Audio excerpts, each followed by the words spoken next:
Students, today I am discuss the next topic, direction of electric current.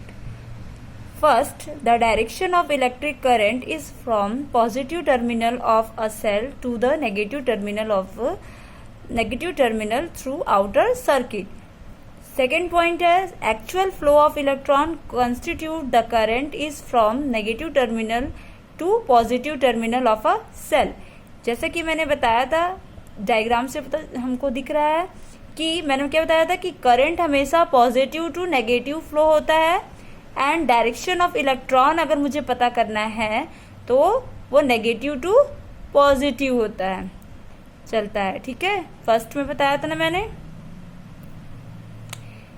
कि current हमेशा positive to negative flow होता है और electron negative to positive. The actual flow of electron is from negative terminal to positive terminal of a cell.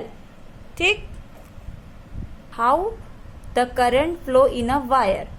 एक wire में current कैसे flow होती है वो, a metal wire has a plenty of free electron in it. हमारे पास एक metal wire है जिसमें बहुत सारे इलेक्ट्रॉन होंगे, जैसे कि दिख रहा है। देखो हमारे पास एक मेटल वायर है जिसमें बहुत सारे क्या है, इलेक्ट्रॉन है। अभी हमने क्या किया, कोई बैटरी नहीं लगाया है तो इलेक्ट्रॉन क्या होंगे, रैंडमली क्या हो रहे हैं, इसमें फ्लो हो रहे हैं, किसी भी डायरेक्शन में मूवमेंट हो रहा है इनका। ठीक है, सेकेंड पॉइंट क्या बोल रहा है, in absence of cell electron flow randomly in all direction as you can see. ठीक है, third point, when a cell is connected across a metal wire the electron in it start drifting towards positive terminal.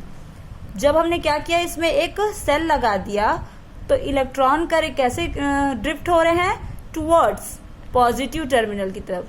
ठीक है, देखो when a cell is connected across a metal wire, अगर हम किसी metal के across एक cell connect करते हैं तो the electron in it starting drifting towards positive terminal.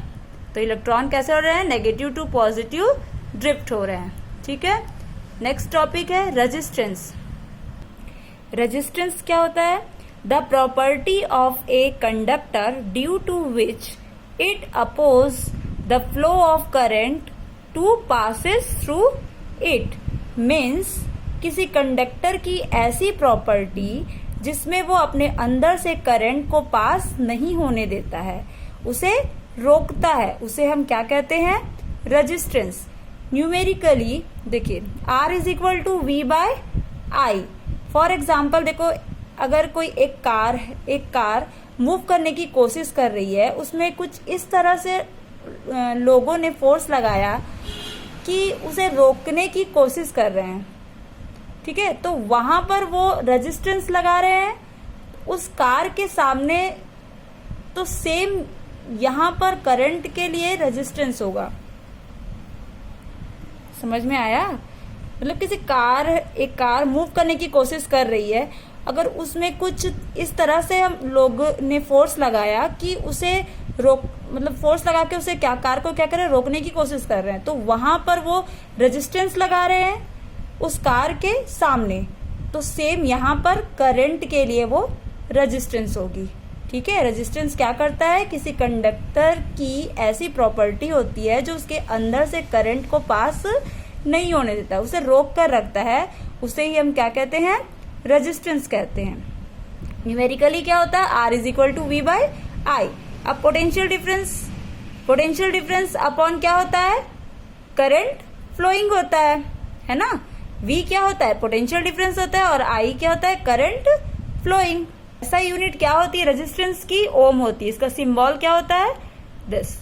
1 ohm is equal to 1 volt upon 1 ampere. 1 ampere का डेफिनेशन क्या है, 1 ohm is the resistance of a conductor such that when a potential difference of 1 volt is applied to its end, current of 1 ampere flow through it. Means 1 ओम एक ऐसी resistance है किसी conductor की, जब 1 volt का potential difference apply किया जाता है तो उसके अंदर से क्या होता है, 1 एम्पियर का करंट क्या होता है, फ्लो होता है। ठीक है।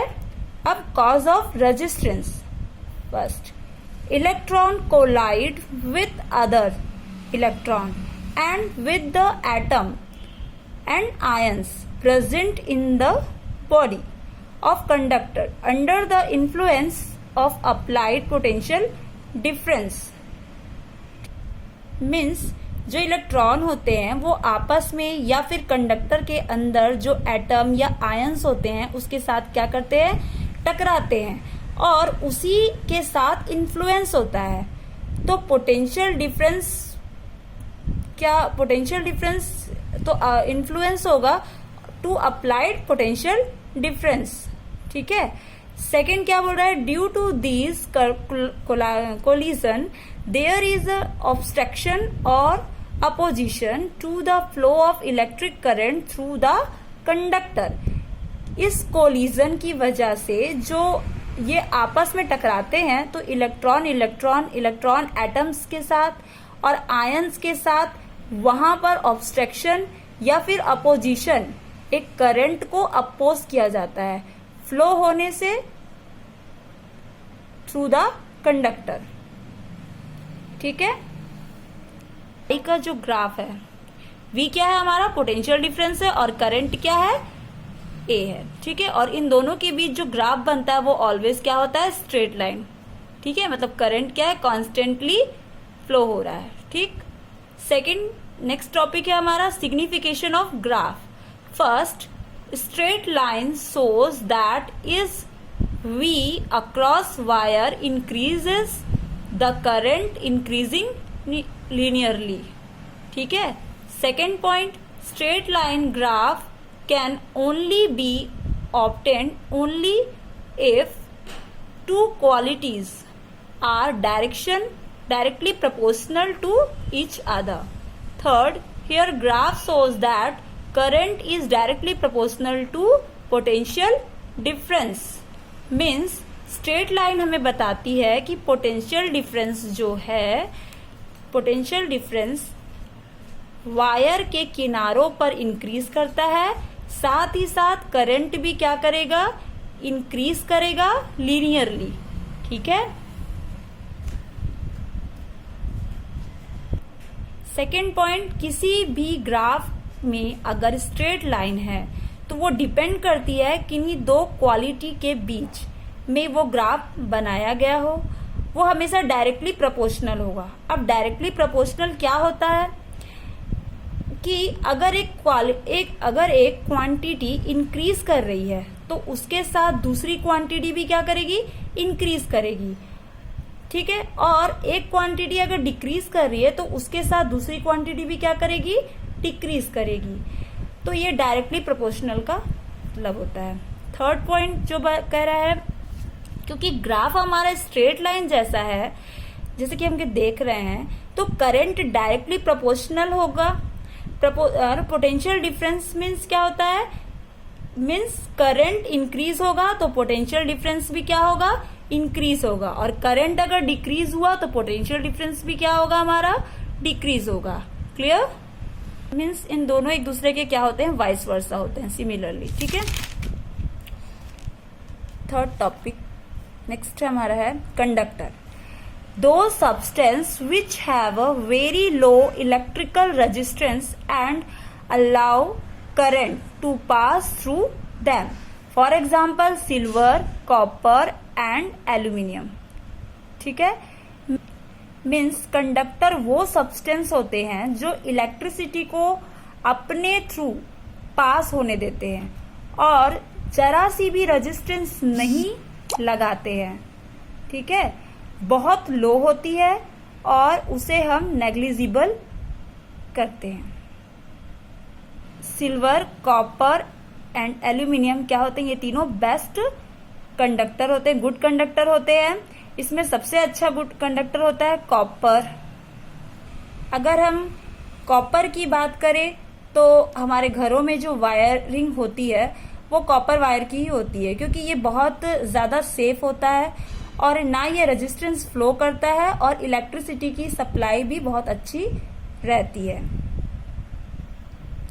थर्ड नेक्स्ट टॉपिक है हमारा इंसुलेटर। दो substance which have infinitely high electrical resistance are called insulator.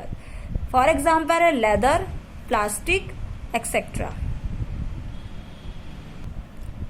जो बहुत ही इन्फिनाइटली रेजिस्टेंस प्रोवाइड कराते हैं और करंट को अपने थ्रू फ्लो नहीं होने देते हैं, उसे हम क्या कहते हैं? इंसुलेटर। एग्जाम्पल के लिए लेदर होता है और प्लास्टिक होता है, एक्सेट्रा। ठीक है। नेक्स्ट है factor affecting the resistance of a conductor.